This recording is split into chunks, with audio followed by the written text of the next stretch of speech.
And welcome back to 2016 Olympic Oval finale. My name is Anastasia Busis. And I'm Denny Morrison, here with Anastasia to commentate the men's 1,000 meters. Quite possibly the biggest dream team of speed skating commentary to date.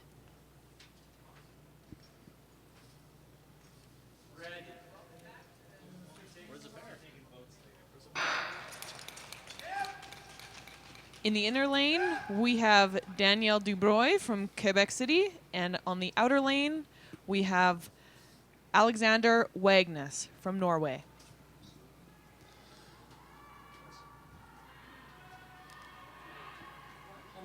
Dubroy's at a PB of 1 minute 10.15, so he'll be looking to chase that one down today. Wagnes not taking the draft.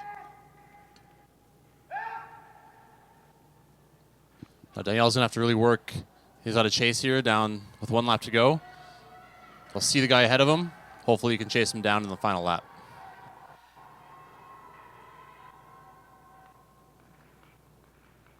Wagnes with a strong first lap of 5.3, swinging both arms. This is quite aggressive. You see Danielle working hard down the backstretch. Let's see what he's got left in the last turn. Looks like this is going to be a Norwegian win over top of Canada today.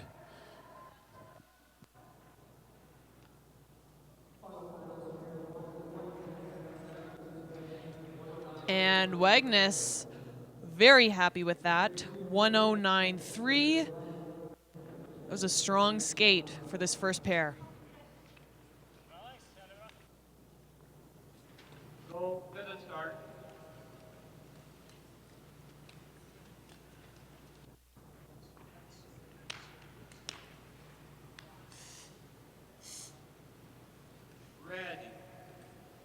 Up next, we've got Christopher Fiola in the inner lane. He was at Junior Worlds a few weeks ago. He won silver, and he's only 20 years old, so he's going to rock one today, I think. A lot of confidence coming into finale this year.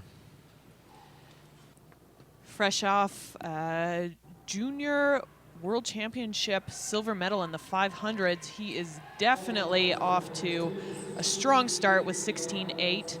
Yamanaka at 16.6. Speed Skate Canada in the last year has been really trying to improve their culture of professionalism, respect, accountability, and most importantly, compete. And you can see that with a lot of our juniors shining through. Christopher Fiola skating quite consistently at a young age. 5.5 and 5.4, respectively, for both skaters. Fiola obviously coming from inline skating. He is a little bit new to long track, and he has just had a wonderful season this year. Let's see what he can do in this 1,000. Here comes Fiola to the line. I want to see a strong finish. Shoots. 109.79. It's a great time for Christopher Fiola.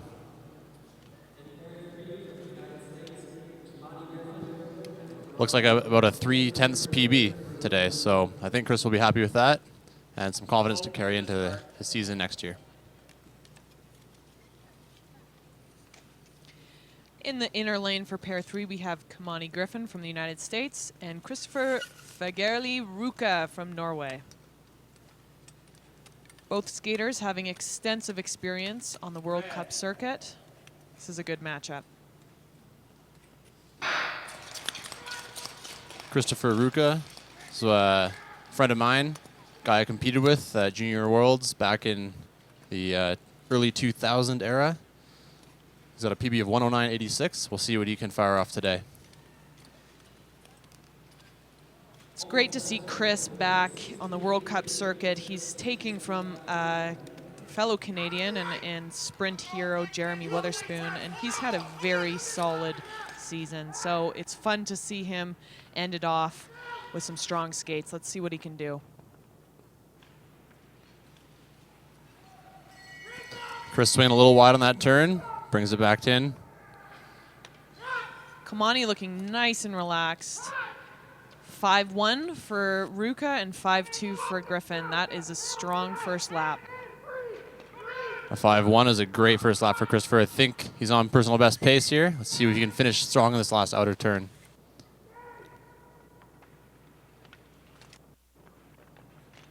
It's a good pair driving to the finish.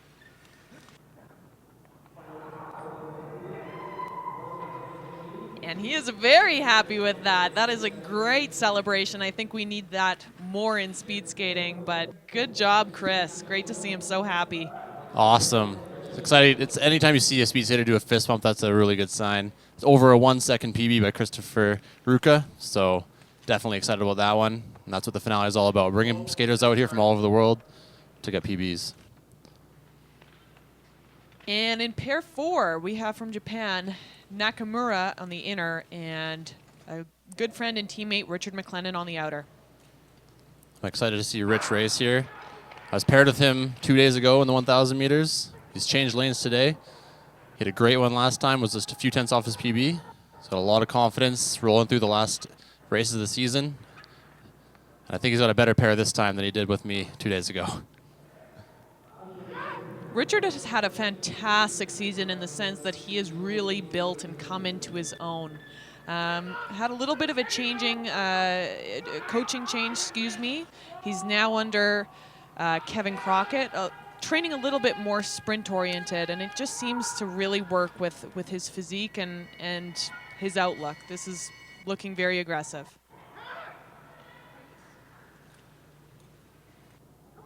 Richard's lap 24.99, 3 tenths faster than yesterday. His opener was a tenth faster than yesterday. If he can keep this rolling, he's gonna have a great last lap. We don't call him Moose for nothing. He's a big boy, but he carries that speed well. Let's go, Moose. It's gonna be a tight finish. Who's gonna carry it through? Fires. Crosses in 108.36. I think we saw some more fist pumps there.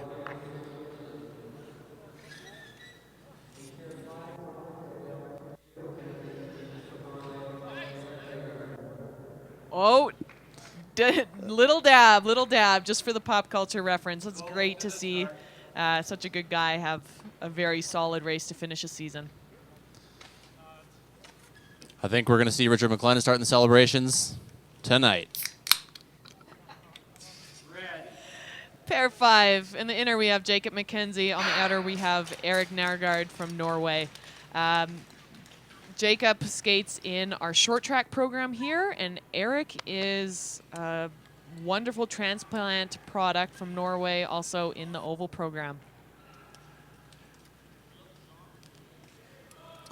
So some fast ice at the Olympic Oval in Calgary today. Let's see if we can keep these PBs happening. Keep the streak alive. Jacob does not skate much long track, but he has such strong corners that he carries his speed very well. It's always a pleasure to watch him skate because he always surprises us. 5.3 lap for McKenzie, 5.7 for Nærgaard.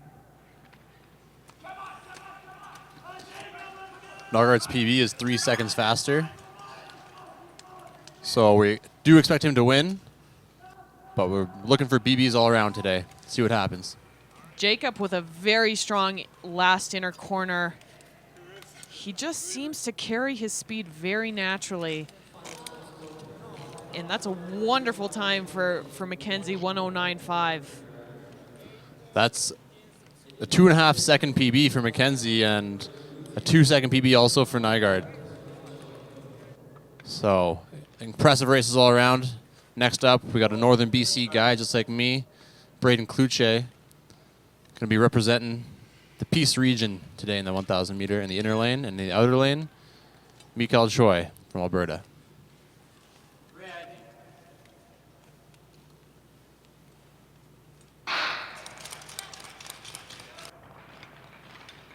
Choy training under Kevin Crockett, very sprint oriented, has lightning fast feet.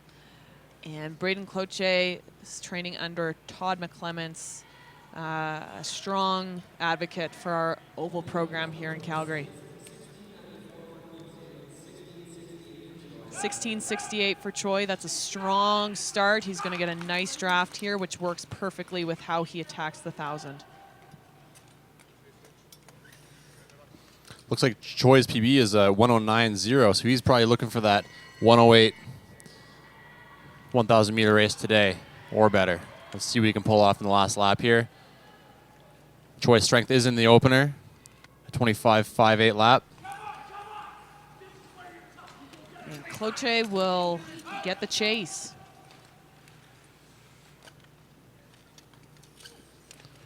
Looks like it's going to be a real tight finish. Oh, Cluch just skating by, carrying that speed super well in the last inner turn. Driving the line. And a 1:10.18 for Braden Cluch. 1:10.90 for Michael Choy.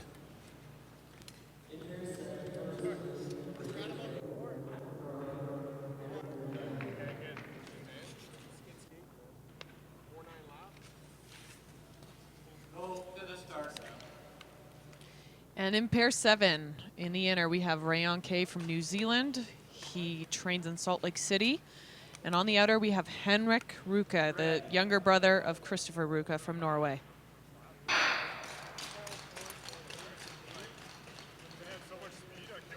Henrik coming off of Junior Worlds a few weeks ago.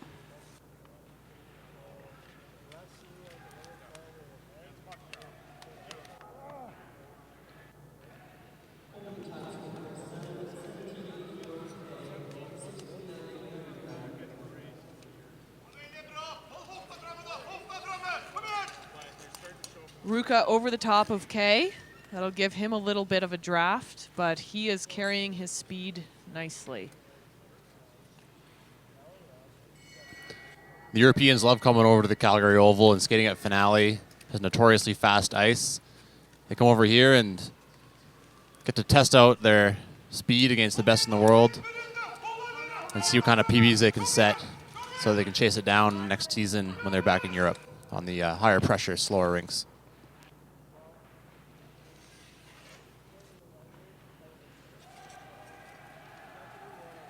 Rayon coming on nice and strong, obviously from inline. What a great fight. Rayon crosses in 1:10.3 and Ruka 1:10.0. Bit of a selly there from Ruka. It's always exciting to see. PBs are flying today. Ice must be fast. Gotta check the weather.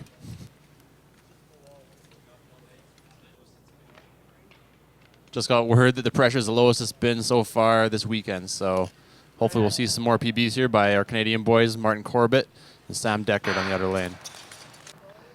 Both skaters taking under Todd McClements. Todd is the coach of Ben Donnelly, the newly crowned junior world champion, and I know that their group of boys, also affectionately known as the Wrecking Crew, have had a fantastic season.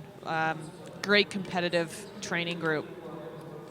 Speaking of competitive training group, Martin Corbett and Sam Deckard both have the identical personal best as a 109.60. So these guys could be considered rivals. They're going head to head here. They're gonna have to push each other to hopefully both PBs. And it looks like a good matchup so far, almost completely the same time. 0.04 of a second difference in that lap time. It's going to come down to the last lap. Martin's got the chase on the backstretch, but Sam Deckard, typically with a strong finish, it's going to be a tight one.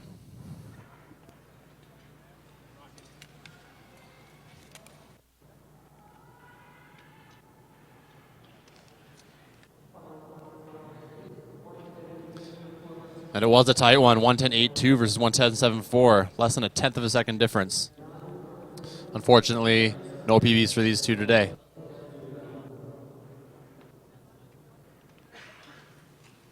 And in pair 9, we have Dan Carruthers from Ontario and Jess Neufeld of Manitoba. Training partners from the same training group that we just saw. They are all so competitive and so tight, they're making each other better.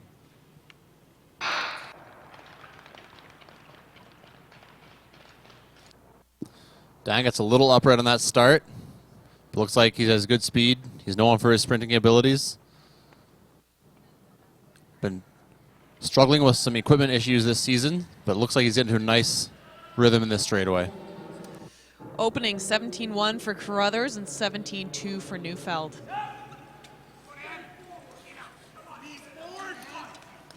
Dan, the loving boyfriend of Canadian superstar Heather McLean.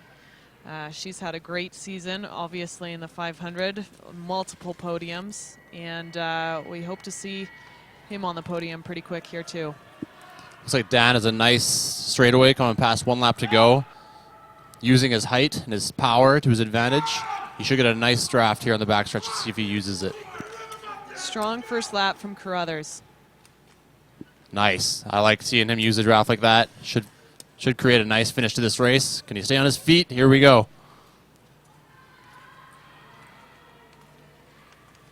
And I'll tell you, the lactic stings in that last lap. Dan with a 1:10.58 finish. About 7/10 off his PB, it looks like, unfortunately.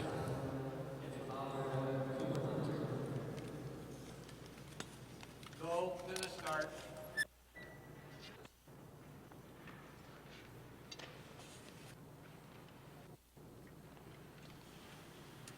Ready. And in pair 10, we have Einar Agstein from Norway and Cooper Hunter from Alberta. Cooper was overseas last year skating at the Kia Academy, and we are happy to have him back now in the Oval program. Oh, Einar with a slip. That's going to cost him, unfortunately. He's bleeding speed coming out of that first 200-meter opener. Yeah, then that really will hurt because the less speed you take into your first lap, the slower your first lap will be, and the slower your first lap is, it carries over right into your last lap. So it's going to be hard for him to get back on, but we'll see here what Hunter can do. Einar with very strong corners. He trains a lot of time on short track in the Oval program, and he's got a little bit of work to do, unfortunately, to catch up.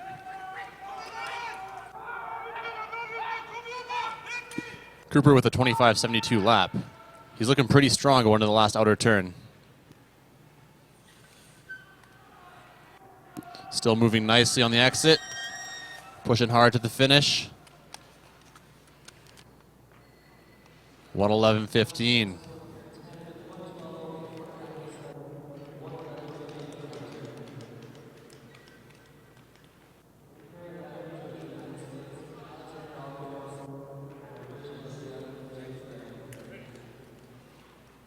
Go to the start. And in pair 11, we have Alex Ockwitz from the United States and Jacob Graham from BC. Graham crushed his 500-meter time, first time under 35 on Thursday. So he is feeling snappy, and it'll be really exciting to see what he does in this 1,000-meter.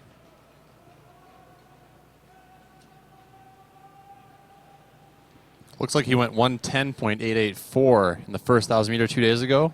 I think after his PBs in the 500, he's going to be wanting to improve that one today. 16.5, that's a strong opener. We might see a crossover issue. Yes, and he has gone over the top of Alex Ockwitz. Jacob Graham with a little bit of a Jeremy Weatherspoon look to his backstretch there. Nice and smooth and even throughout. Good corner entries. He's getting real nice and consistent here. Keep your eye on this kid. I think there's a big future for him. 25.3 first lap. That is very strong.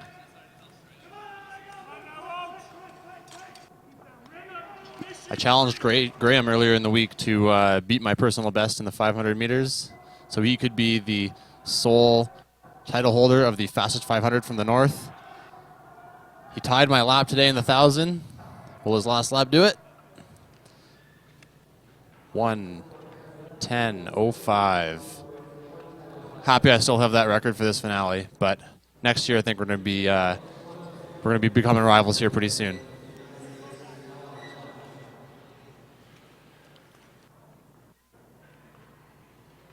Go to the start.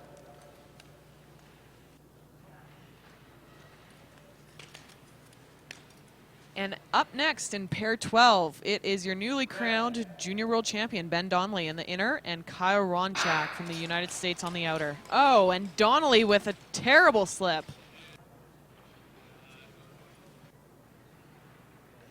That really is unfortunate for that to happen. Obviously, in a 200-meter opener, he's going to have to really settle in and build quality speed if he wants to have any top speed in this first lap. Does look like he got that first straightaway going pretty nicely, though. Donnelly known for his longer races and a World Cup gold medalist this year. Bronze at the World Championships. It looks like he's getting some really good speed going. I think he's going to challenge this pair for sure.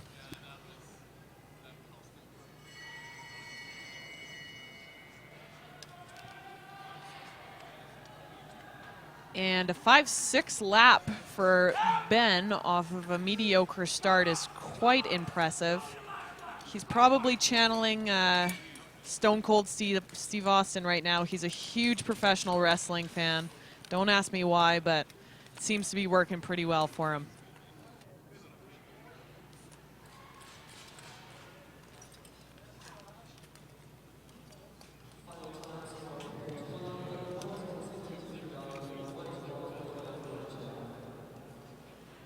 Unfortunate slip for Ben, but quality skating. Yeah, you'll see it right here off of the start.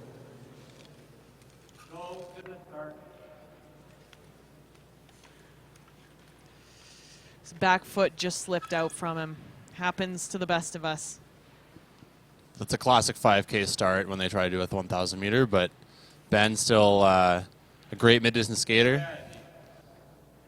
And in pair 13, Olivier Jean in the inner, and my teammate Nick Goplin on the outer. I can tell you, Nick's been looking forward to this race for months. He's been so excited for his last 1,000-meter race of the year. I don't know why. Loves the 1,000-meter. He's got the mass start coming up after this. And Olivier, coming from short track, training in Quebec. Olympic gold medalist in the relay in Vancouver. He's been making a dent in the long track world this season, though.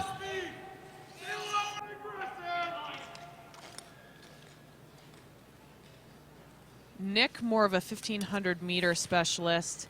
He's been really trying to keep that hand on his back in the corners to carry his speed. You can see he's got a little bit of a chicken arm right here.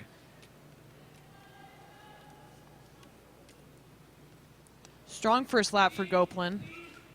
6.1 and 6.5 for Olivier. Goplin should have a good last lap. Entered nice and deep to carry his speed.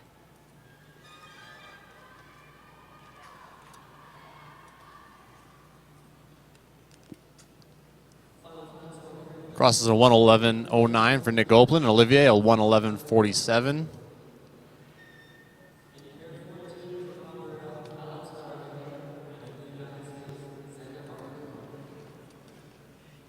And in pair 14, we have Alex Garvey, another one of my teammates, in the inner, and Xander Mark from the United States on the outer. Anastasia, tell me a little bit about Team Crossover. How'd that begin? No?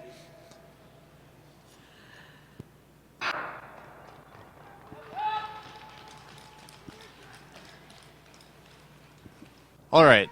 Instead, let's watch Alex Garvey. A little slip there in the first inner. He's going to get it. Representing Team Crossover well, nonetheless.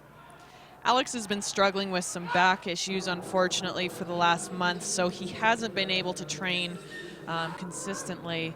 So a strong technical race here is just going to be a cherry on top of a good season. He really connects with our coach, Brock Myron.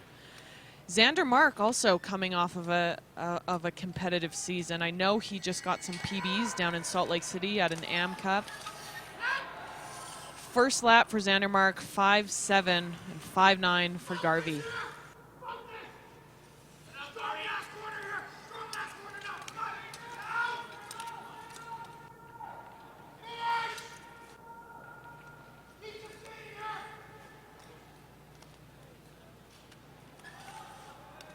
Garvey looking to come on strong.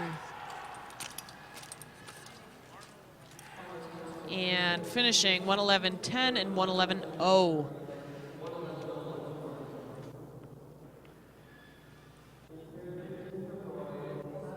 That's a tough, tough slip at the very beginning of the corner. You just bleed so much speed, and that is so pertinent for that first 200-meter opener.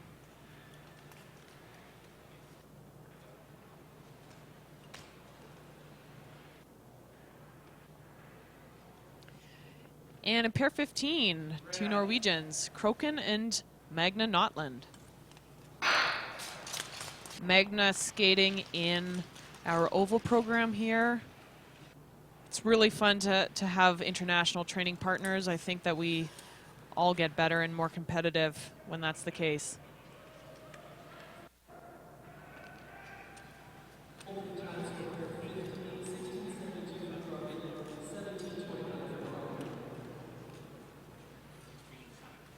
A 16.7 opener versus a 17.29 Magna with a 111.1 personal best. If he's going to want to challenge this one, he's going to need a really strong first lap and really strong last lap.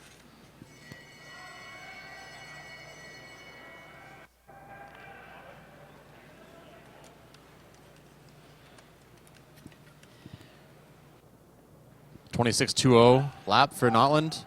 26.0. How's the crossover looking? Gets in front. Let's see what kind of speed he can build in the last turn. A little chase from the guy in the inside lane. Gonna want to fight hard crossing the line here.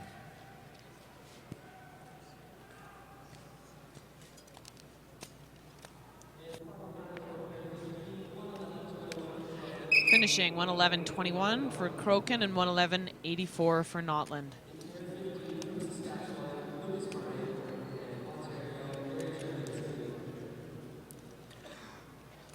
This race, we have Lucas Moron on the inner lane and Gary Trembrinsky, my roommate, in the outer lane. Representing Team Crossover is one of the founders of Team Crossover. Gary Trembrinsky, now skating for the Olympic Oval, the University of Calgary. And looks like there is a scratch, unfortunately. Gary has scratched. News to me. Gary, where are you at? Moron is always fun to watch because he just gets after it so much. He's aggressive. I skated with his sisters and his other brother. Obviously, skating alone is a little bit of a blessing and a curse. He can skate his own race, focus on his own technical goals, but it is fun to have a pair to chase.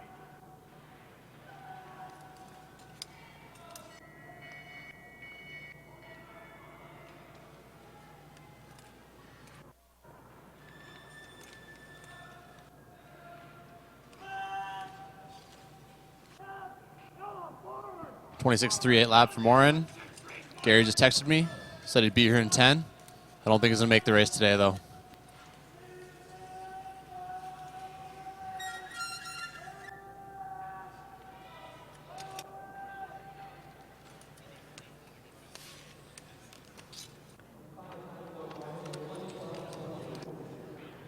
Finishing 112.28.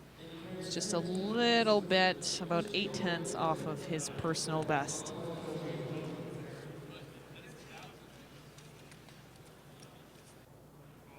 Looks like we have another guy in a Canada suit out there now.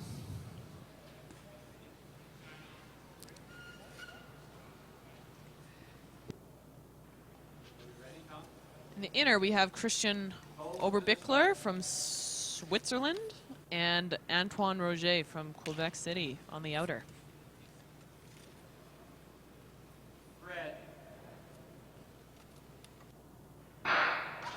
The Quebecers training under Gregor Jelinek for several years now. He's a great coach, super inspiring.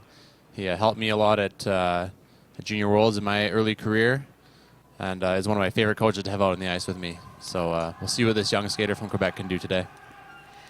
Roger Young, only 19 years old. He's got a PB of 111.90. He's fresh off of coming to Junior Worlds from China.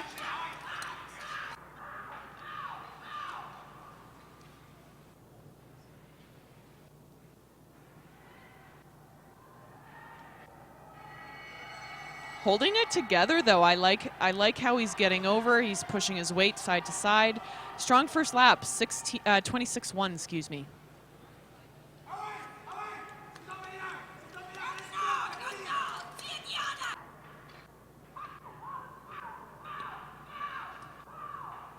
Nice corner entry. It's very difficult to maintain a peak, obviously, coming from China just a few days ago. He must be feeling a little rusty, but this is a solid skate.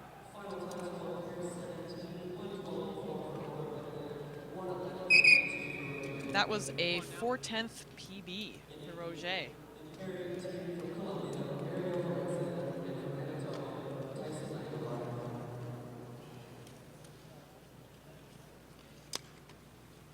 And in pair 18, we have Mario Valencia from Colombia on the inner, and Tyson Langelar from Manitoba, also straight off of Junior Worlds. Valencia training down in Salt Lake City under everyone's favorite American coach, Ryguy 2-Fly, Ryan Shimabakaru, and he is on a huge upward swing. Valencia has made his mark in the sport of inline speed skating, and he's had exponential gains this season, so it's going to be very exciting to watch him go into Korea.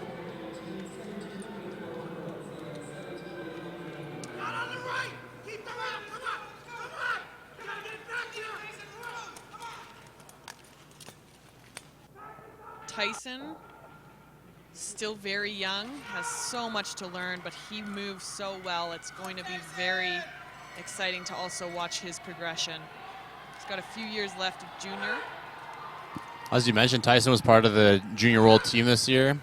That team was the strongest team that Canada's ever fielded, male and female. I think they brought home more medals than Canada's ever done in the history of speed skating. So Tyson's definitely part of a strong team, and we're seeing that in this race today. He's got a great attitude. He's a good kid.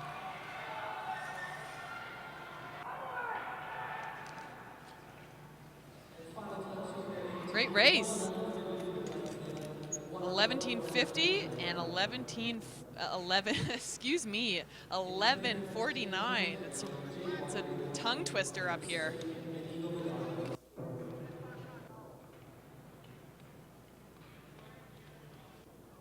Go to the start.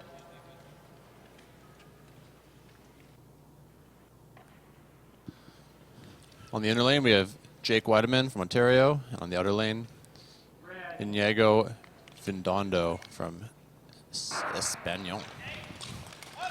Jake Weidman, the younger brother of Isabel Weidman, who has had a phenomenal season. Obviously, she's a phenomenal 3K, 5K skater. They skate quite similarly, so I think that he has a bright future too. It's fun to watch him.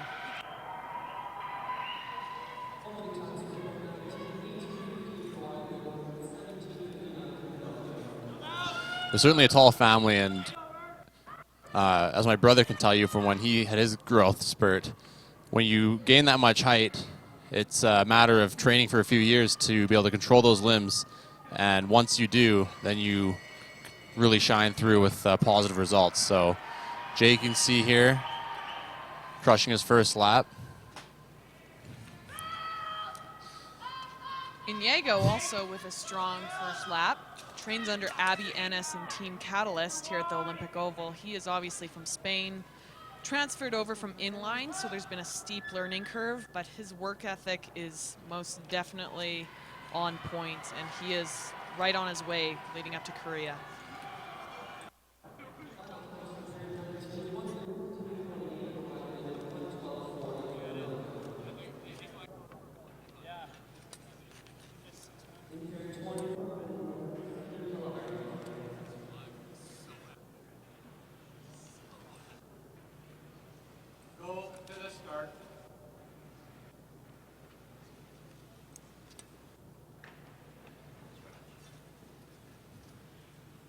Looks like we've got a scratch on the inner lane.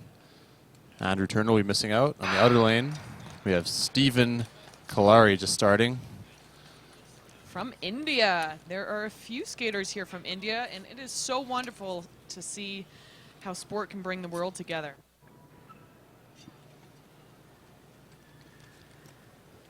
That's one of the issues with people scratching races, though, right? People come from India to race internationals and end up racing alone. It's kind of frustrating. But let's see what Steven can crush today.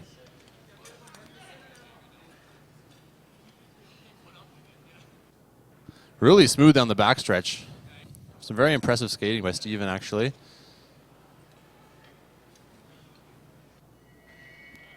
I believe Steven has come from inline, and you can kind of see that in his technique. With a lap time of 26.1, though, that's quite strong. Holding it together really nicely on the backstretch. We have no pair and no one to chase. It makes it a little tough. You can see his coach, Tucker Fredericks, friend and old competitor of ours. He's training out of Salt Lake City. Final time, 1:11.92. He seems very happy with that. That may be a new Indian national record. It's fun to see.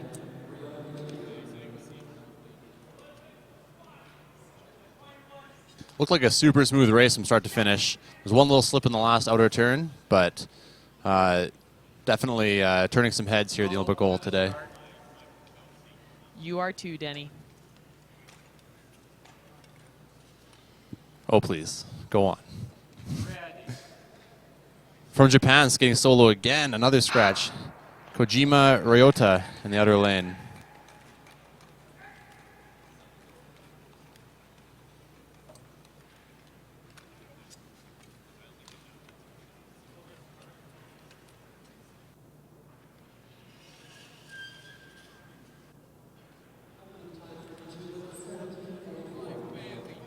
$17.44, a pretty quick opener this late in the pairs. Bet he wishes he had a draft here down the backstretch with that fast opener. Moving well, using his body weight quite well. The Japanese always stay so nice and low. Have real nice quick strides. Real culture of speed skating in northern Japan, or at Obihiro, where I skated my first Junior Worlds. First lap of 27.11.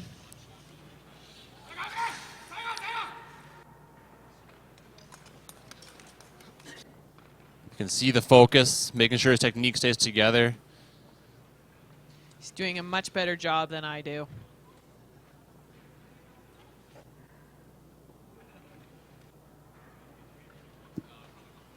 Ryota crosses in 1:13.26. Approximately 4.5 seconds ahead of when Anastasia Busis crossed the line. I didn't even cut the corner either. I should have. Go to the start.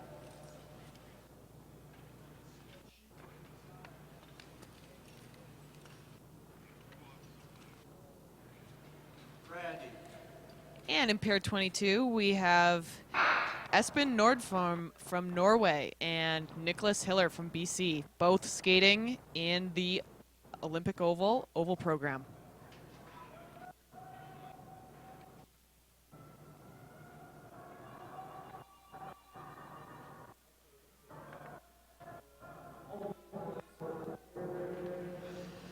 $17.3 for Espen and $17.6 for Hiller. And right here we see the benefit of having a pair. You can chase the pair down the backstretch. It helps you gain some more speed for the last lap. And if things go smoothly here, Nicholas might return that favor to Espen on the final lap in the crossover. Crossing after the first lap, 26.76 lap, 27.08. Let's see who can reel in the fastest last lap.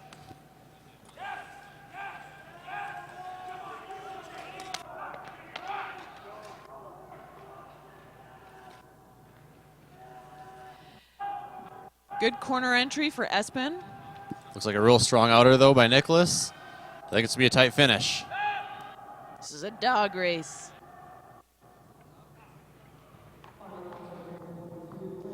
Sorry, it should have been dog fight, but drag race. It was a good race.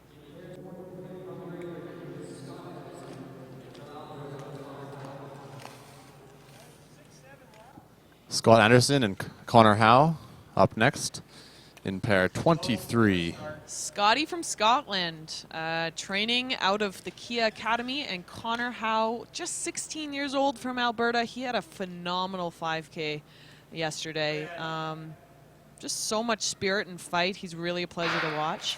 And I think the future of speed skating is quite strong in Alberta with kids like this coming up.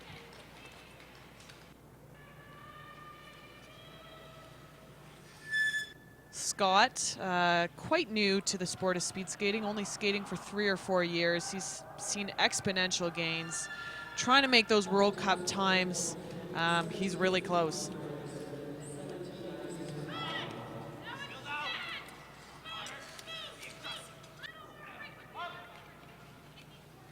Quite a quick opener by Scott Anderson in 17.5. Connor Howe's got 4/10s to make up in the next 2 laps. See how this unfolds. Connor is hugging the corners really well, though. For just being 16 years old, he does certain things really well, and he's going to grow into some strength and I think really shine in the next few years.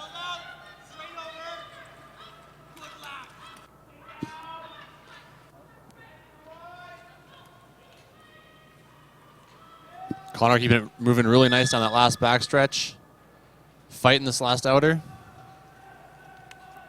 Let's see if he can clip him at the line.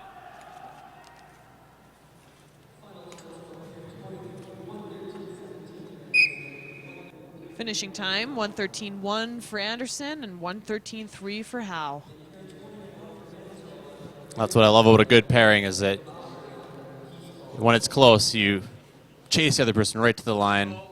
Scott closing that gap, almost down to 2/10 from the half-second opener at the beginning. In pair 24, we have Garrett Gledhill from Manitoba and Case Coleman from Alberta.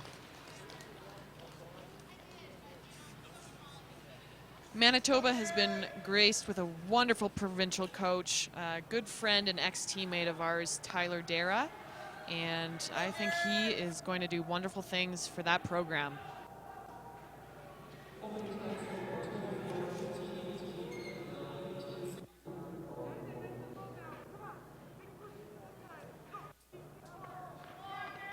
This will be our last pair, I believe, before a flood break. These guys roughing it out on the toughest ice of the day.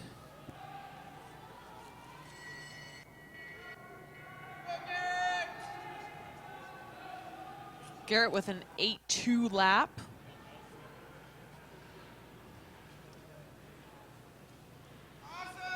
Looks like he's going to go over the top.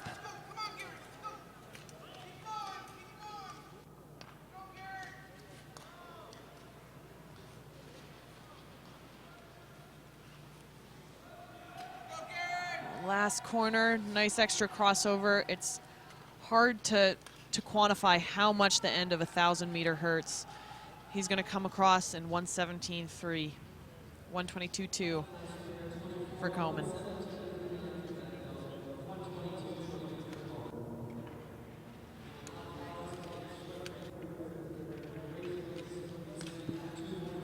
Short break for resurfacing now. There's about a 20-minute break.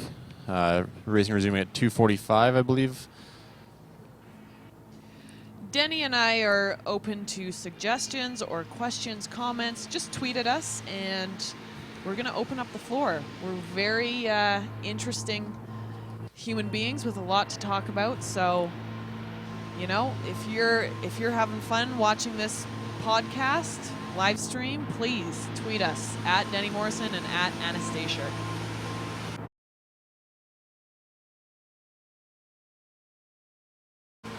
All right, we have our first question. It's for Anastasia. If you could do any other sport other than speed skating, what would it be? I would play tennis because I think that they make a little bit more money than I do speed skating, but I haven't quite checked. I haven't quite done my fact check on that, but I think tennis. I like the warm weather. That's making certain assumptions, I guess. Is that assuming that you were as good at tennis as you are at speed skating? I would probably be better at tennis than I am at speed skating. So follow-up question, Anastasia. What was it that drew you into speed skating and kept you going this long? Well, I'm born and raised in Calgary, and I remember watching Oksana Bayul win the gold medal in '94, and I wanted to be a figure skater.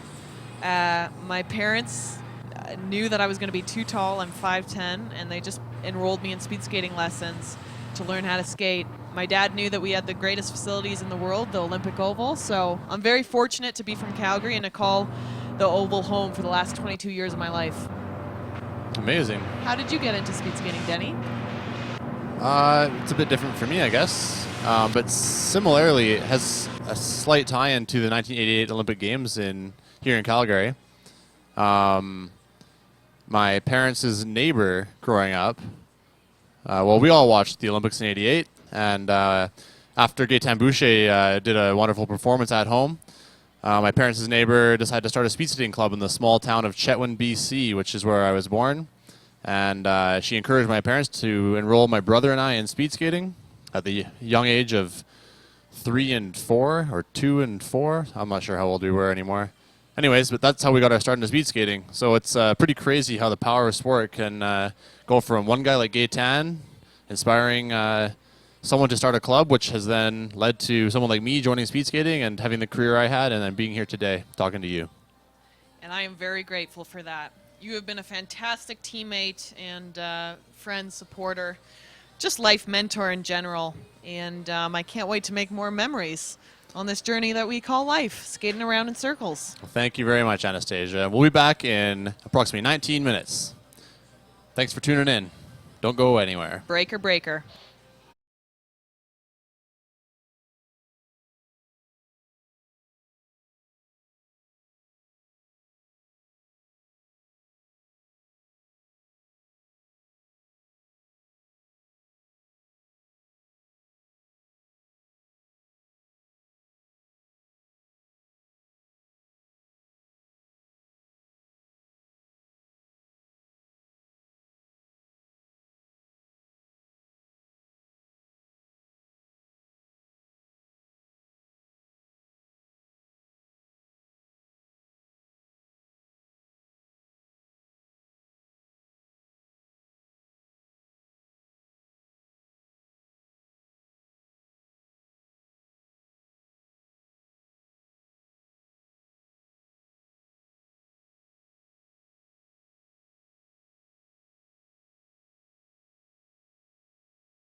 And we're back for the second round of 1,000 meter races.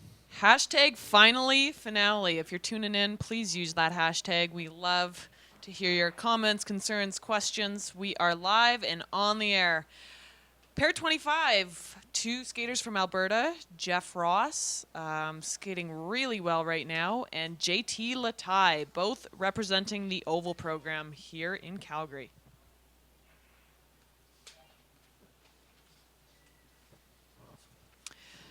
Ross opens with 17-3, Latai 18-3.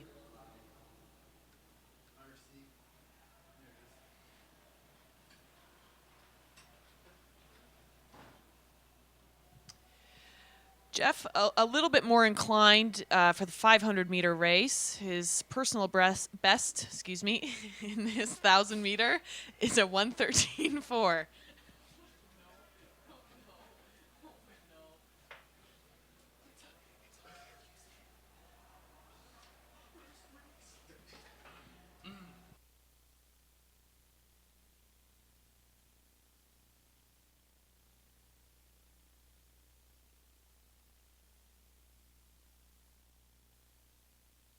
Ross coming across the line. Will that be a personal best? We will find out shortly.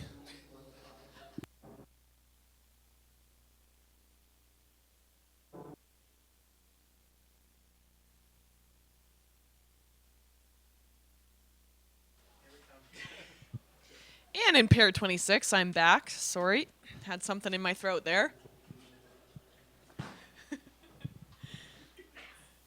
Keegan Christ on the inner, the little brother of Callie Christ, one of our strongest female skaters. And Jean-Christophe Pouliot from Quebec. Keegan hailing from short track typically. See what he's capable of here on the long track. Keegan and Callie.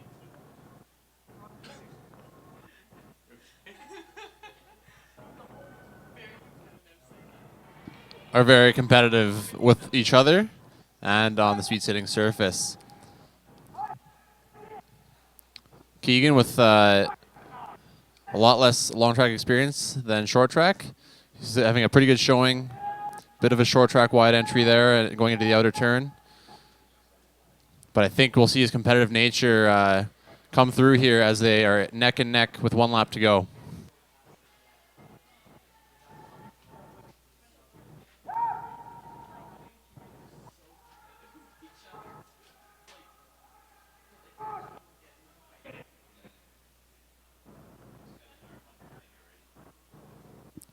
Keegan, you see a good fight down the backstretch. He sees his pair in front of him. A short tracker doesn't like it letting them, their competitors get out of sight. So scoot by him on the inside lane.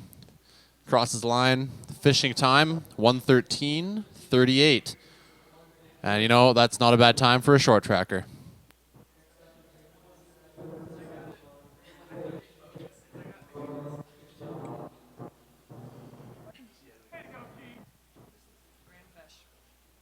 And in pair 27, in the inner lane, we have Graham Fish. And on the outer lane, from Norway, Christian Ak.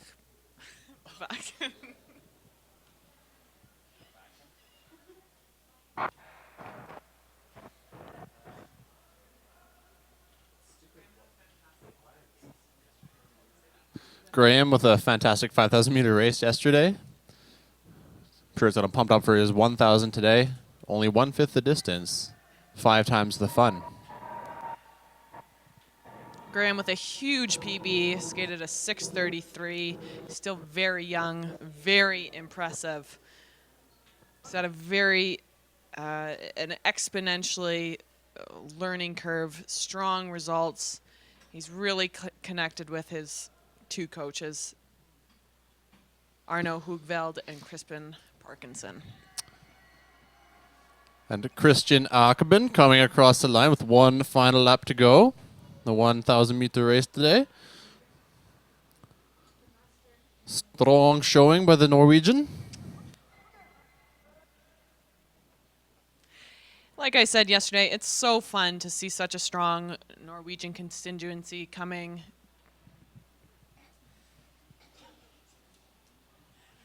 Go on.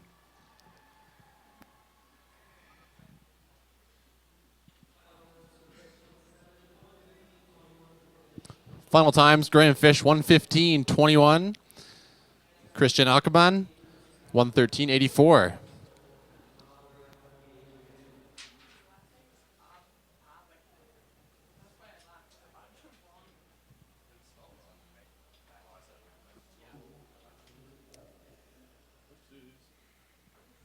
And in pair 28, we have Alexander Horst from Saskatchewan and Adrian Hannigan from Alberta.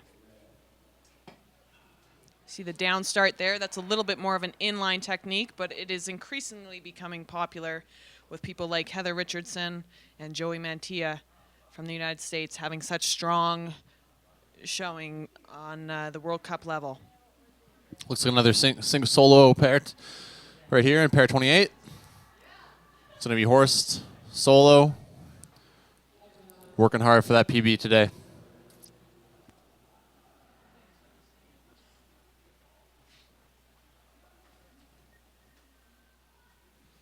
Good rhythm down the backstretch.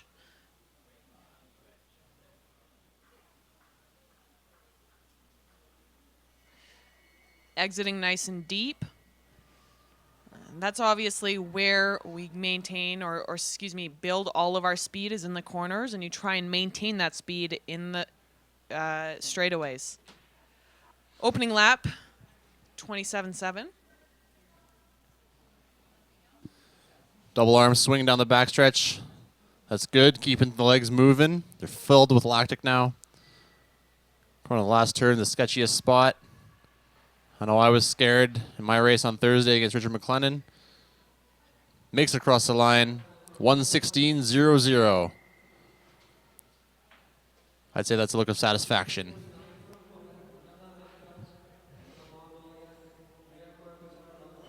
We want to thank everyone that has been tweeting and texting us with their questions. Shout out to Regina Speed Skating. They're always so dedicated and so passionate. They have a huge showing here at Finale. And Keegan Christ, obviously, had a great race just a few races ago. And we were reminded that a lot of these short trackers that do long track just for fun have been skating for 2 days. So their results have been exceptional. In pair 29, looks like it is another single skater from Mongolia. They have been training here for just a few months, but it is so wonderful to see their progression and their passion, obviously. It's just a great opportunity to see how sport brings us all together. This Mongolian skater is 15 years of age, and I think he's got a bright future, opening 17.8.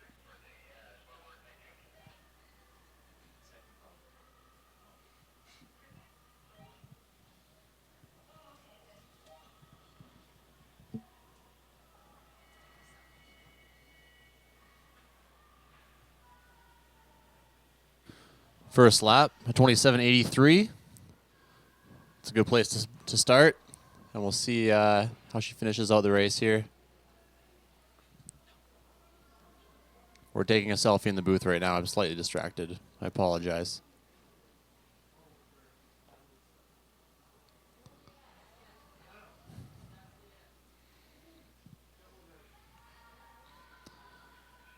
Strong final finish by Agamabatar. Final time, 1:16.04. Just behind Horst in the last race. Would have been a great pair if they were together. Moving on to pair 30. In the inner lane is Cody Miller from from Alberta, and Terje Elmes from Norway.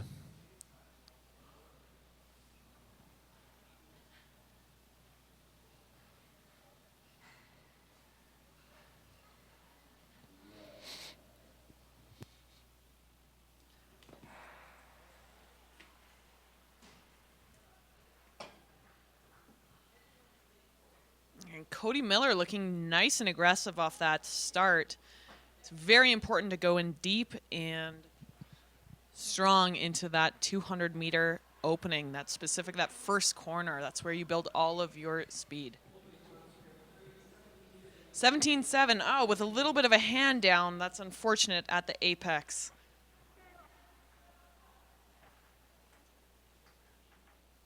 Brock Myron on the backstretch, obviously figure in this Olympic oval and ex-member, of the national team, raced in 2006 in Torino. Now he is coaching a lot of the up-and-coming Alberta skaters. He is also my coach.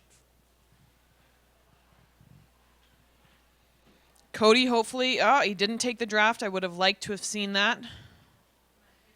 It is hard to overemphasize how much that can help at the dying stages of 1,000-meter.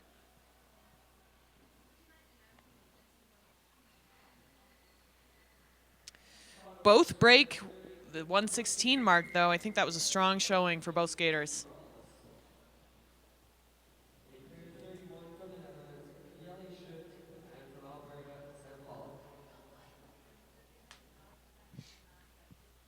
Yele Schutt, I was personally paired against in the 3,000 meters yesterday.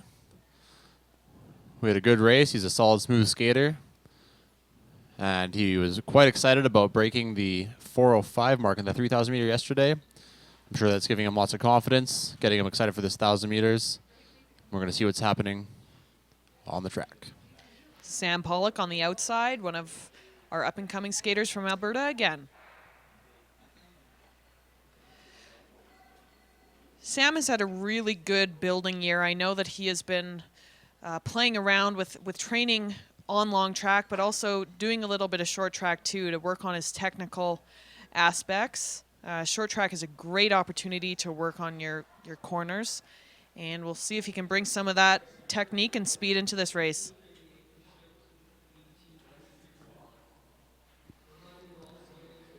Some really solid technique there by Yele Schutt. Hailing from Holland, they're very well known for their depth of skaters, their pool of athletes in that country. So such a great culture of speed skating over there, and it really just shines through all of their athletes' technique when they're on the ice at all levels. We've been very lucky to call Holland our second home for most of the speed skating season.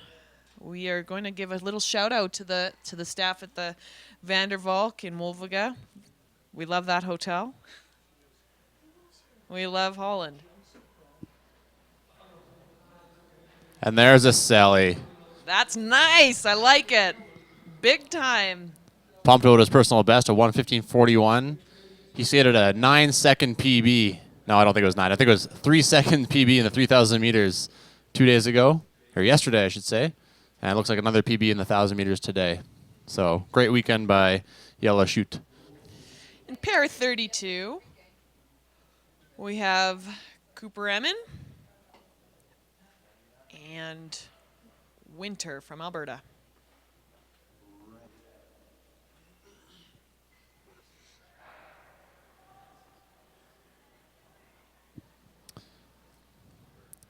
Two Canadian skaters in this pair. We should be able to compare times to the Dutch skater. Oh, it looks like he's skating solo. My apologies. But we'll compare his time to the Dutch skater of about equal ability in the last pair. And we'll see if the culture of speed skating and the culture of cycling in Holland has something to do with fast times in speed skating.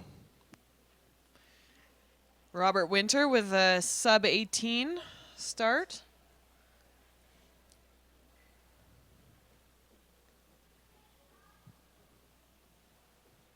Hugging the corner quite nicely. Extra crossover coming out. I like to see that.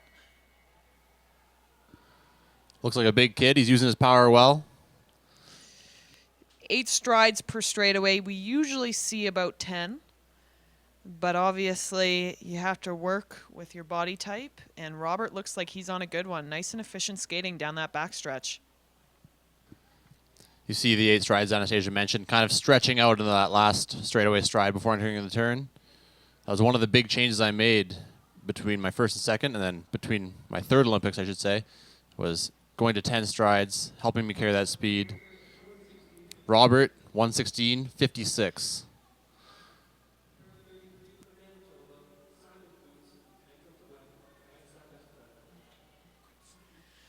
Pair 33, we have Simon Couts from Manitoba and Vincent Bertrand from Quebec.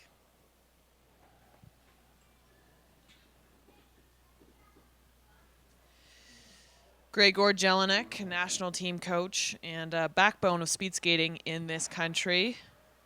Fantastic coach. I've had the pleasure of working with him in both Olympic Games that I have competed in. And Couts taking from Tyler Dara. Like I said, one of our ex-teammates, good friend. He's in good hands.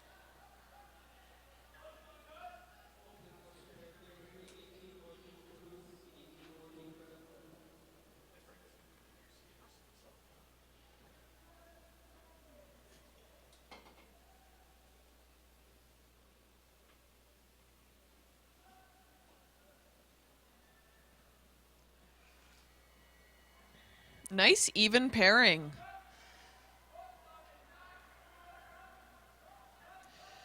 $7.8 for Couts and a 28.0 for Bertrand. Couts will have the opportunity to get a nice little draft here leading into the final 250 meters.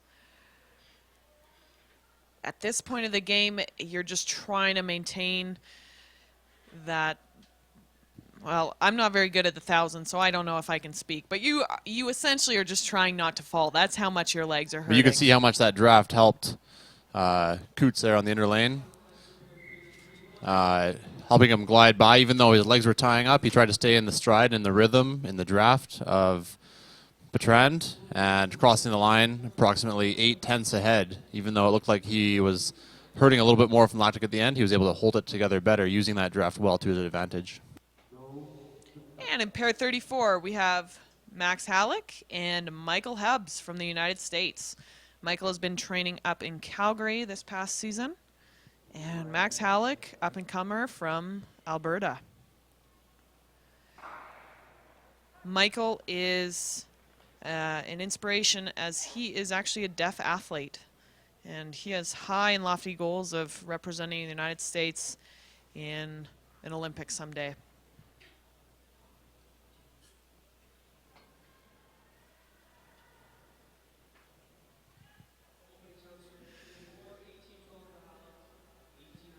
$18.1 opener for Max. Strong is going to set him up for a nice lap. I'd like to take this time to thank the Calgary Olympic Oval's sponsors, Pembina, the University of Calgary, and most importantly, Intact Insurance. They have been with us through thick and thin, and events like this would really struggle without the generous sponsorship that we have seen. Intact, also a sponsor of our national team program. Very supportive of the speed skating culture and helping build that culture in Calgary and throughout Canada. And Max with a strong inner finish. Extra crossover, that's a lot of fight. He's going to come across in 1:15.98, just breaking 1:16. It's a nice feeling.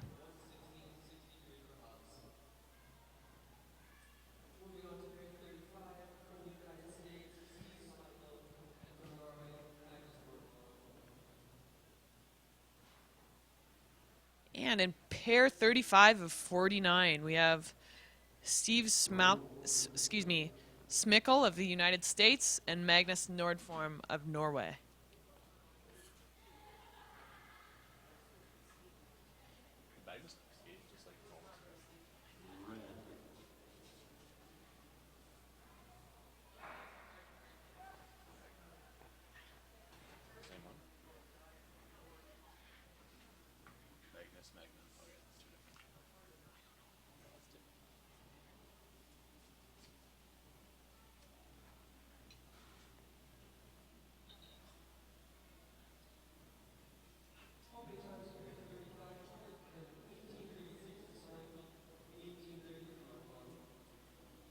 18-3 openers for both skaters. Looks like Steve is keeping things nice and smooth. I'm sure we'll see a strong last lap from him. Norford trying to stay nice and low in this tight, fast Calgary exit in the inner lane. It's going to be a fight all the way to the finish for both these skaters.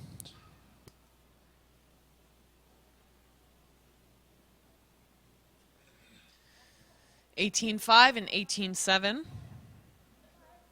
We'll see who can hold on. Steve, a little bit of Jonathan Cook look to the technique. You see a bit of a Jonathan Cook finish too. Strong and powerful right to the finish. 117.59 for Steve Smickle. 117.92 for Magna Nordfund.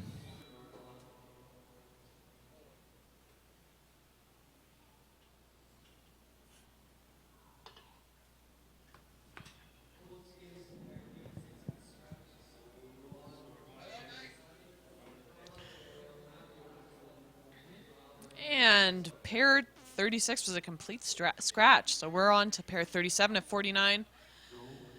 Laxton and Mueller.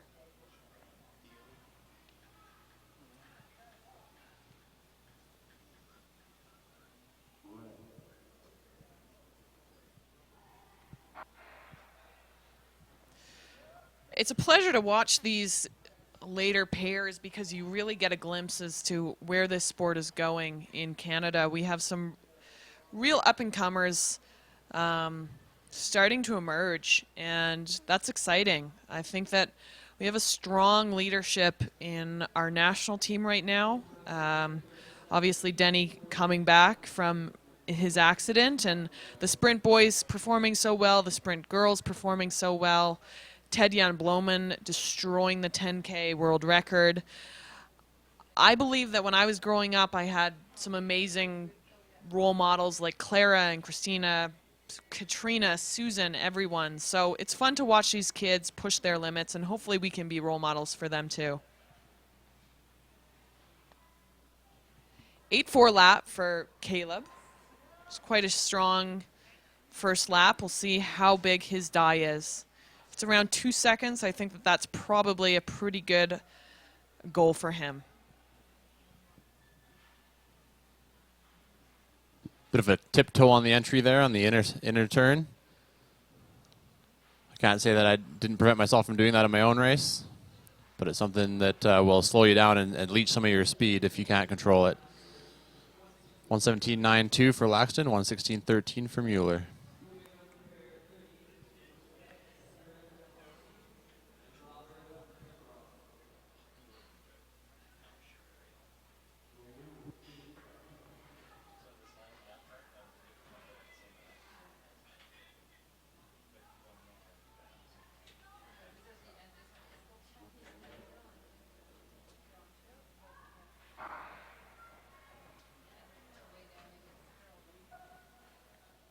And Frank Roth on the outer, going nice and deep. That's so important, that outer lane for the 200-meter opener in the 1,000-meter.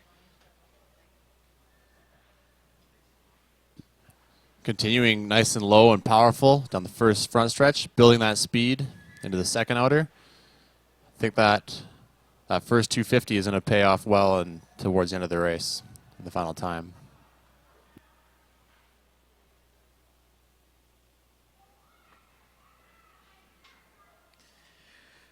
Corner entries and exits are so important for the 1,000-meter. They're important for absolutely every single race, but the 1,000, it really can make or break you. Do you have any other thoughts on that, Denny? Well, the corner entries is really, it's probably my main focus of speed skating as a whole, because your corner exit will affect your corner entry on the following turn. Your entry will affect your turn itself, which will then affect the exit of that turn, and it'll be perpetual throughout the entire race. So one good entry will lead to an entire good race, and one bad entry could do the opposite. It's a compounding effect. And Frank Roth crosses in 17.4, 18.8 for Samuel Carpenter.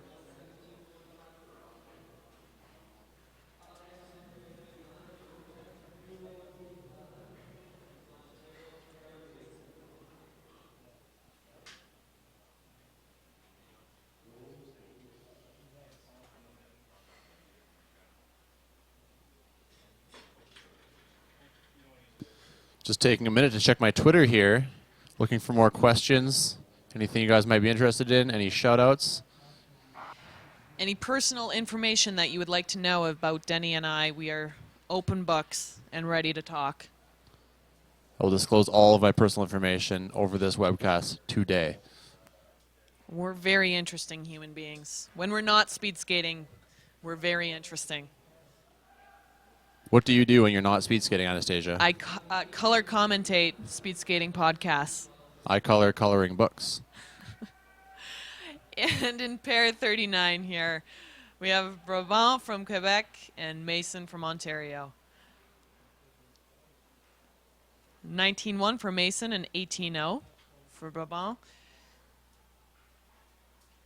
Brabant skated a 5,000 meter yesterday. It's fun to see a lot of people skate all the distances. Finale is a magical time, and the ice is always fast, so I know they're out for personal bests. 8-2 first lap. He's coming down strong. If he can nail this corner entry, look to be pretty good. If he can carry his speed, let's hope he can get a PB.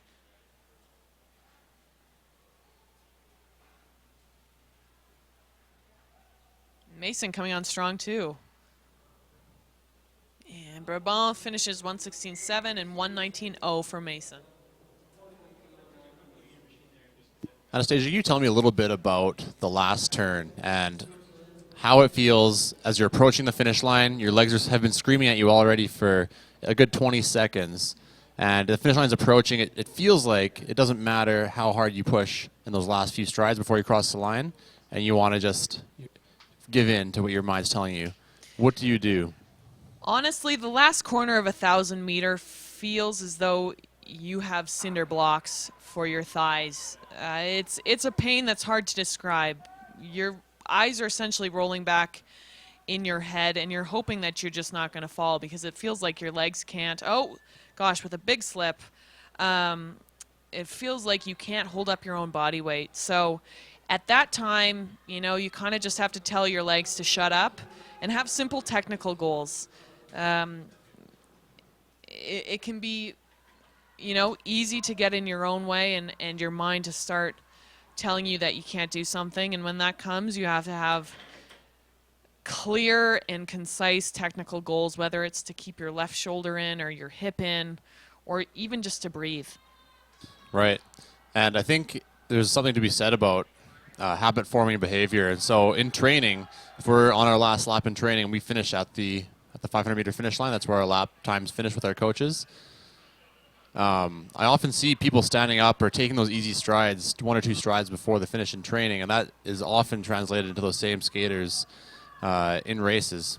And that's something that some even of the national team has been working on in the last year, just skating right through the line, because I've won and lost races by hundredths of seconds, and that's where it can happen. Hartlib crosses in 17.82 and Nageli 120.11.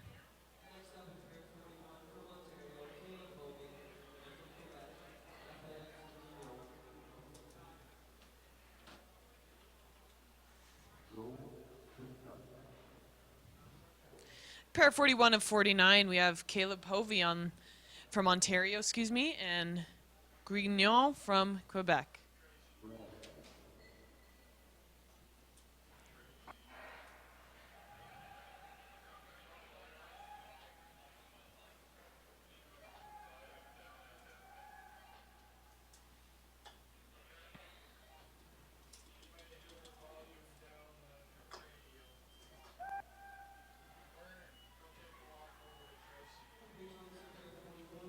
Looks like an aggressive opener by Renan. Might get it right over the top. Yep.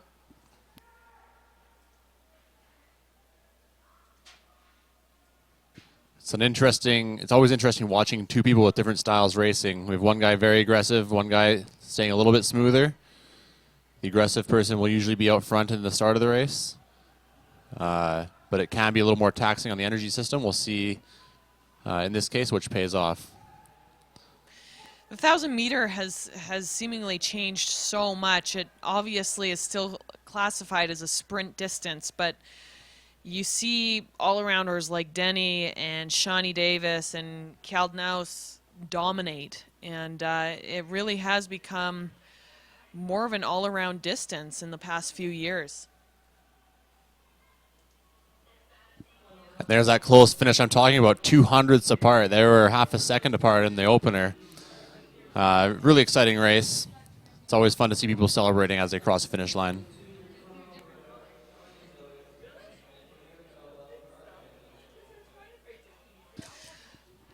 When I cross the finish line after 1,000, I'm usually too tired to celebrate, but I hear that, and I've crossed the line. I think my race from Sochi is a good example, or I glance at the board as my head is on its way between my knees, where I have to catch myself. And in Sochi, at one of my best races of my life, I was barely able to support myself on my knees, and holding myself up with one hand while fist pumping with the other hand. So I coasted around the turn and then high-fived my coach on the backstretch. it was a wonderful, wonderful moment in Canadian speed skating history and in my own personal memory box. I was in the oval in Sochi. I will be racing a 1,500 meter tomorrow, and hopefully I can do some fist pumps, but I might be a little bit tired after 3 3/4 laps. We talk about the different styles. In the previous pair, we talked about different styles, the smooth versus the aggressive. And Anastasia, I would say, lies on the aggressive side. She's more of a sprinter. We'll get way out front. There's pros and cons to both styles. If you're aggressive, you're out front of your pair, but you're against a pair who finishes strong, then you can be really taxing on your confidence going into the last lap. And vice versa. If you're a slower opener and your pair opens way ahead of you, it can be really difficult mentally to keep yourself in the race if you're far behind. But I've seen firsthand Shawnee Davis reeling people in from 70 meters ahead in the first lap and clipping them at the line by a 100th of a second. So speed skating is a great sport where every style counts. And another example with Jeremy Weatherspoon in the 500 meters, and different styles, different sizes. When he was at the Nagano Olympics, he got a silver medal to... Who was it in Nagano that he got a silver medal to? Oh, Shimizu. I was going to say Nagashima, but I'm a decade late. Yes, Shimizu. It was a pretty cool photo on the podium at the Nagano Olympics. Jeremy Weatherspoon in silver medal position, Shimizu in gold, and they were the same height on the podium, even though Jeremy was down by about a foot. So it tells you something about the different styles and sizes that can both produce Olympic medal results. And in pair 43 of 49, we have Nyland from Norway and Josh Hathaway from Alberta.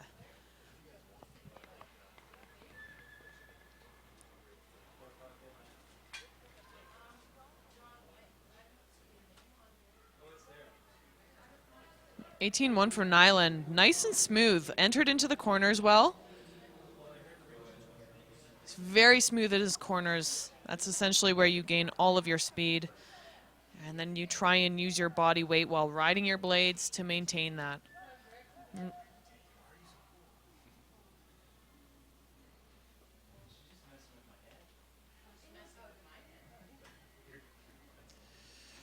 Two arms down for both skaters.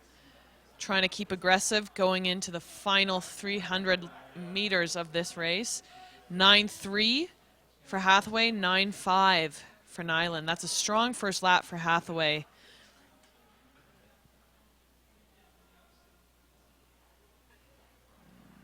Entering nice and deep still, carrying that speed. This is going to be a close race. And 118.9 and 119.2 for Nyland and Hathaway, respectively.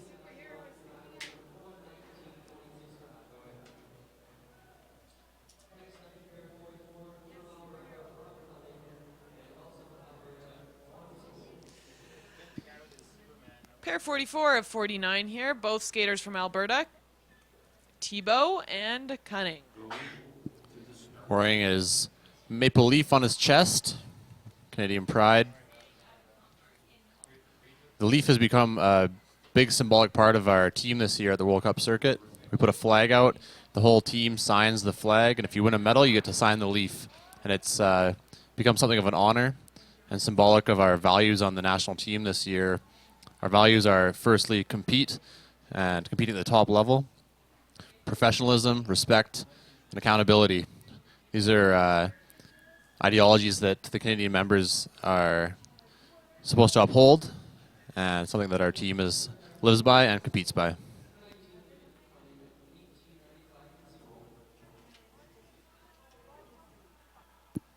Anastasia, we have a question from Derek Aiken on Twitter. How hard is it holding a microphone? My forearms have never hurt so much. Is holding the microphone the hard part of commentating? I usually, like I said on Instagram, you can follow me, what a shameless plug, at Anastasia. But you know what? Audio commentary is pretty hard when you can't rely on your gorgeous mug to get you through. So I hope I'm not being too boring. And finally, is holding a mic something that we could be training more for? Is it something that would be perhaps harder than speed skating, in your opinion?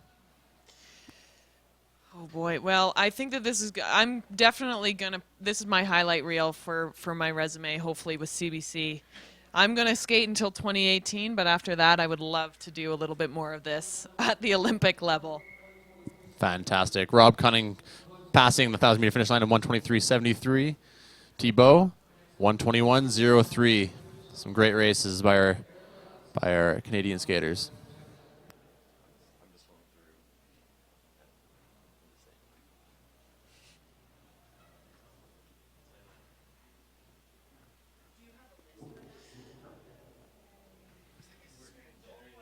And it looks like another scratch in pair 45.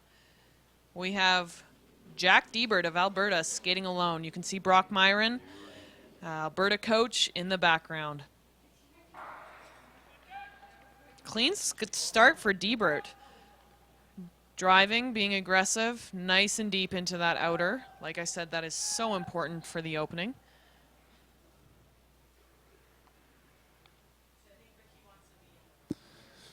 Jason Zaran from the main dish just popped by, dropped off some delicious, fresh, healthy, chef-made meals from the main dish. Fast and fresh, helping us stay healthy and fit here as we work hard commentating in the booth up above the rink today. And we are very thankful for Jason. Thank you, Jason, and the main dish. Great Calgary restaurant.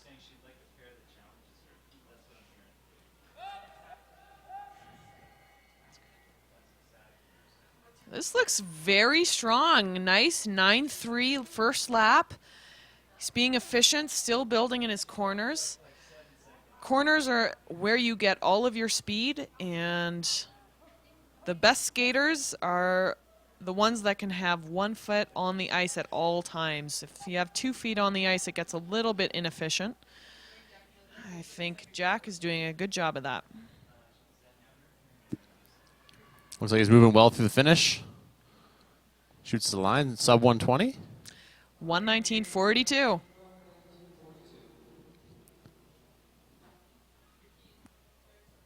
And Brock Myron seems to be quite pleased with that. Yeah, got the coach's High five. slow motion fist pump by the coach. That's always a good sign. Pair 46, we have Mark Golden from Alberta and Ouellette from Manitoba.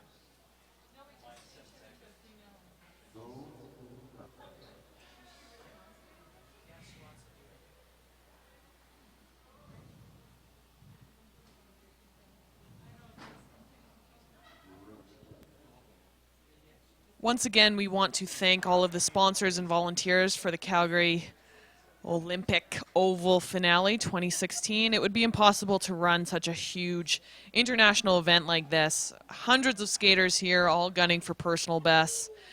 You know, the community really comes together, and Denny and I realize that it takes a village sometimes. My personal sponsors, thank you to A1 Chesney, Mante Woodcraft. They allow me to chase my dreams, and I know that a lot of kids skating have the exact same thoughts, and they're all thankful too. So once again, thank you to our sponsors and volunteers for helping to make 2016 Olympic Oval #finally finale such a success.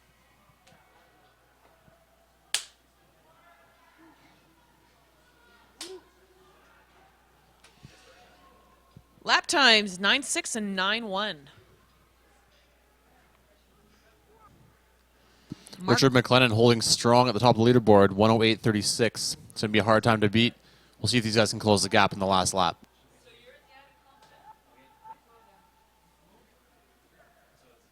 Mark Golden hugging that inner lane really well. That is so hard at this stage of the game. Almost breaking 120. Ouellette with a 120.01 and 119.72, respectively, for Mark Golden. Brock Myron again, coach of a lot of young Alberta skaters, happy with the results. It's good to see. It's good for the entirety of the sport. And in pair 47, we have Uberti from Ontario and Tom Kaiser from BC. I know that he is a Dutch heritage, and he's got people from Holland watching him back home. So hopefully he can put down some fast times and get a personal best here.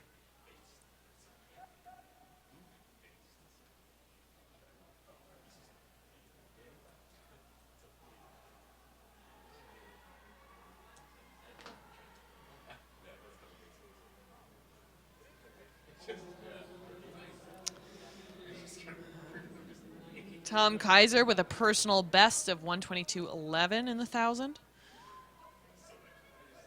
Opening 18.3 for Uberti. That's quite strong. Should let him have an aggressive first lap here at 600 meters. Let's see what his first split is.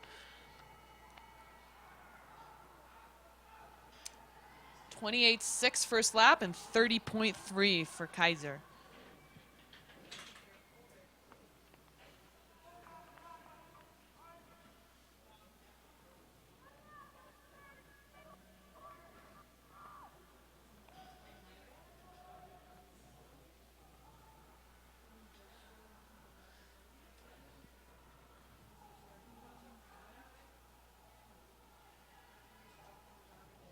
Breaking 117.93 and 122.17. It's just off of his personal best.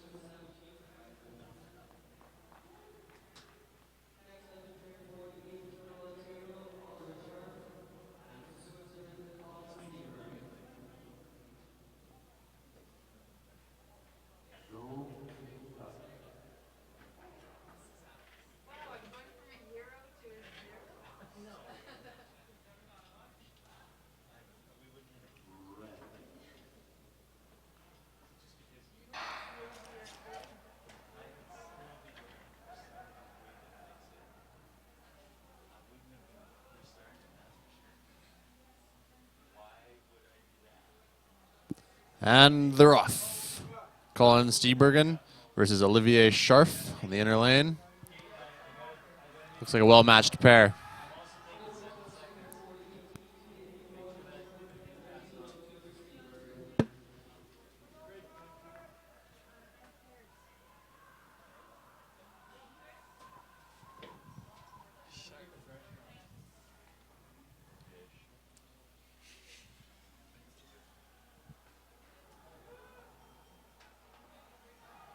Both skaters looking nice and smooth at 600 meters. 9.8 and 30.2 lap. Sharf keeping it clean so far. Might be a little bit of a crossover problem here. No. It's always a shame when a crossover problem can affect a race, but they did a good job of that. Sharf made it through nice and clean.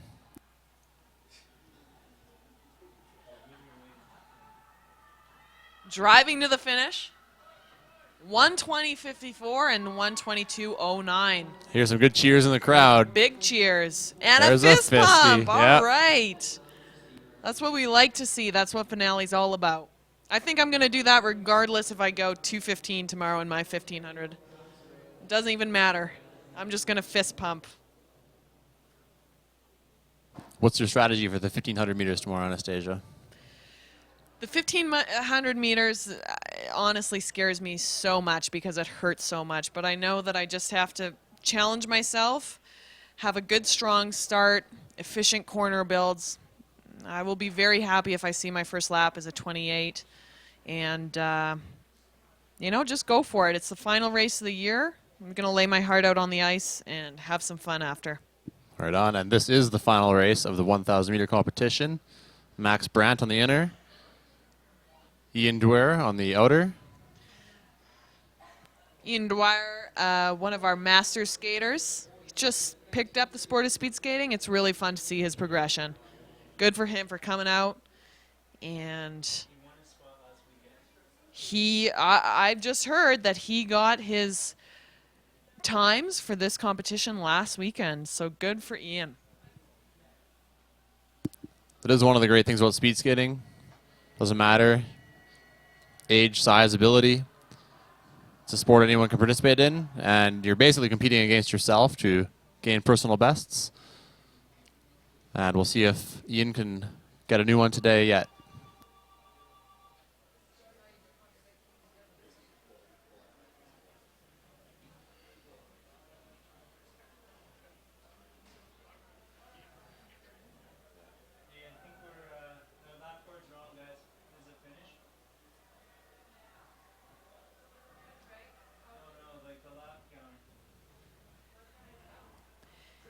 And Max Brandt finishing 122.52 and Ian Dwyer 124.77.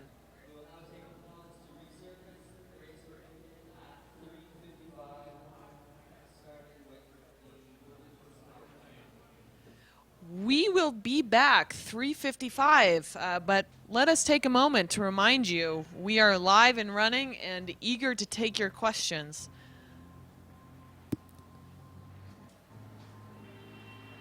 There's a list here I have to go through. There's so many. One, I think I'll ask this one to you again, Anastasia. I've been asking a lot of hard questions about what's the hardest part of speed skating, what's the most challenging, what's a 1500 like. It makes it sound like a painful, miserable sport, but what is the most fun part of speed skating? The most intoxicating, fun feeling of speed skating is when you find that white moment or you find yourself in the zone and you get a little bit of the easy speed.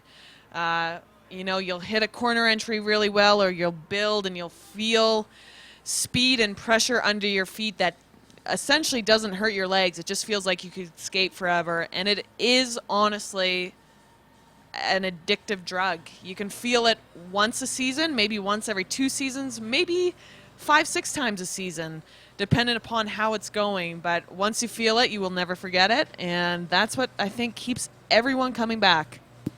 Yeah, I 100% agree with that answer, and I call it riding the wave. It's like when you're in the ocean, and I imagine if you're on a surfboard, if you're riding the wave on a surfboard, there's no use in trying to paddle to go faster. You're just riding the wave. You just go with it. You don't try to force anything faster or slower. And if you miss the wave, you miss it. And so it's trying to get that feeling in speed skating is a lifelong challenge for a lot of people, myself included. And actually, I think I did have it at the end of last season in 2015, and then crashed my motorcycle, and now it's going to be another couple years before I can hopefully get back into that feeling. And how is your recovery coming? Obviously, you had a very, very impressive 1,000-meter comeback a few days ago. From here now, obviously, being back on the ice, training, and getting your first race under you, you did a 109. There were tons of people in the crowd. Obviously, I hope you know how much everyone is cheering you on and with you in this pursuit of excellence and getting back to full health. What's your next month looking like? Well, it's really awesome to have all this support on Twitter and from the community here at the Oval, and just all my family and friends keeping me going. And especially now that I'm racing, people are congratulating me, and it's really neat to know that the people are on board and want me to do well.